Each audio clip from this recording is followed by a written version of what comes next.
Hey, what's up, everybody? This is Frank with Frankly Collecting. I got a bunch of Japanese phone cards in the mail here and over from Japan through a middleman service. And I'm just going to show them off in this video. I'm going to just do it really quick for each card because I got a whole bunch. I'm not going to talk too much about each card.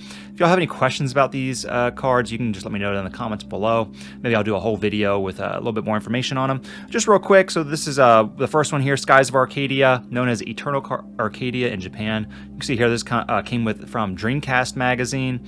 And they're just a little bit smaller than a standard trading card. Here is what the backs of them look like. And I think I have it upside down there. So here's that.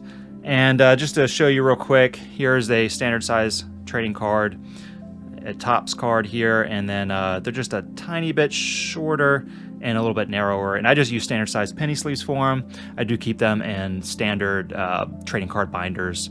I have a binder sort of dedicated to these. So. And there's our first one. Here's another Eternal Arcadia, Skies of Arcadia card. Just one of my favorite games growing up. I really liked the Dreamcast. There's no particular order to these. I just have like a literal stack of them I'm just now going through, kind of fresh out of their box or just have been sitting in my room. So getting them sorted. Here's another one of those ones that I already have. I do like to get, just whenever they pop up, pick them up. So I have some duplicates of some of these that I really like. Here's another Eternal Arcadia one. Vice here. They seem to have given him like a more anime design over in the Japanese promotional art, it seems. Check this one out. I think I got a lot of these, like a literal lot, like there were like 6 or so, some odd that they were selling all at once. This one's cool. It's holographic.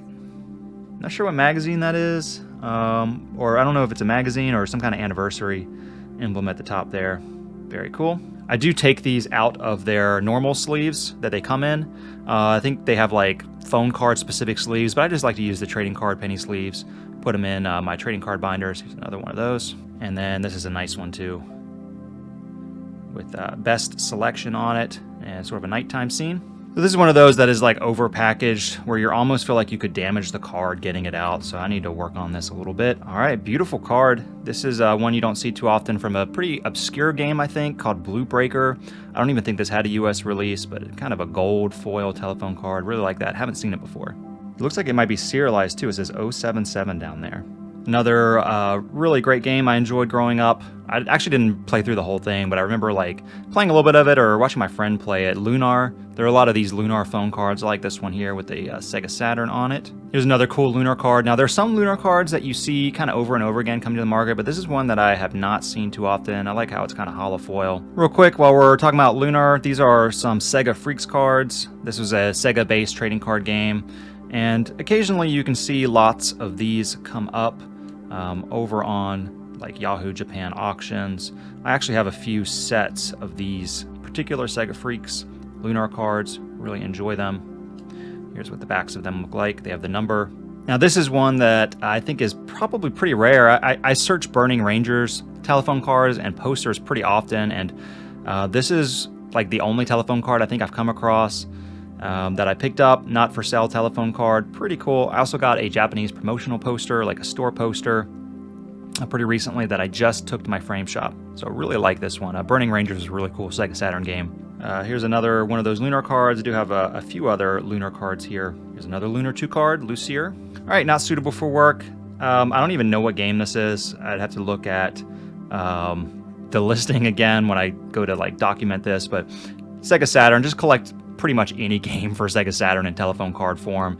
Sega Saturn, Sega Dreamcast, those are sort of my two go-tos when it comes to these cards. Again, I'm not sure what this one is, but again, Dreamcast, pretty much pick up whatever I can from Sega Saturn and Dreamcast. Now I want to say this is Sakura Wars, or I think what's called Sakura Tyson in Japan. Okay, I have to again look at my listings to see what some of these are. Data East is the either developer or publisher there. And I don't read Japanese, so it's hard for me to tell unless I go back to the listing on what some of these are. This one does have the date on it, 1998. So these are fairly old, and you wonder how common these were, how much they produced, how many are still around, and in what condition. But a lot of these, Sega Saturn, Sega Dreamcast, they're in the they do hail from the latter half of the 90s. Okay, another Sakura Wars, I believe. Or Sakura Tyson, I guess, and this is also not for sale. So I don't know what that means. I think that means they came with a magazine, or maybe were some kind of giveaway that stores couldn't just sell them.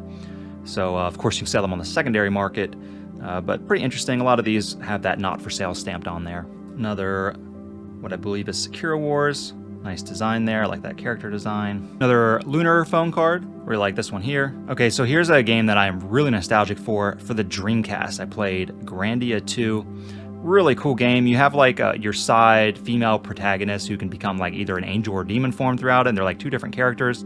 Really like the story on this one, so I got a few Grandia cards here. Here's another Grandia 2 here. Really like the art on this one. A lot of these come with like hand-drawn art, which is really cool, and you don't really see it in other marketing material, it feels like, so it's kind of unique, being found only on the card. I mean, I'm not 100% about that. I mean, some of these images could be on other artwork and such, but it feels like a lot of these are kind of unique to the phone card, which is really cool. Here, look, it says here, this one is dated 2000, Game Arts. All right, here's a more recent Phantasy Star. I hadn't seen this one too much, and honestly, I played like the earliest Phantasy Star online games, which I'm really nostalgic for, so just like the art on this one. This is Phantasy Star Zero, which I did not play. Now this is what I'm talking about right here, so this is a little more nostalgic, Phantasy Star Online. This one actually has some holographic to it. This has also the year stamped 2000 and says not for sale.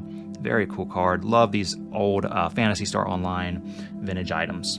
Here's another one of those Phantasy Star Online. Let's look for the date on here. Yep, 2000, Sega Sonic Team. Very cool. And this one looks like it came with Dreamcast Magazine, or is at least sponsored in some way by Dreamcast Magazine. The last cards I wanted to show off that just came with this package. These are not phone cards, but these are very difficult to obtain. Holographic chase cards from the Blue Breaker Japanese trading card set.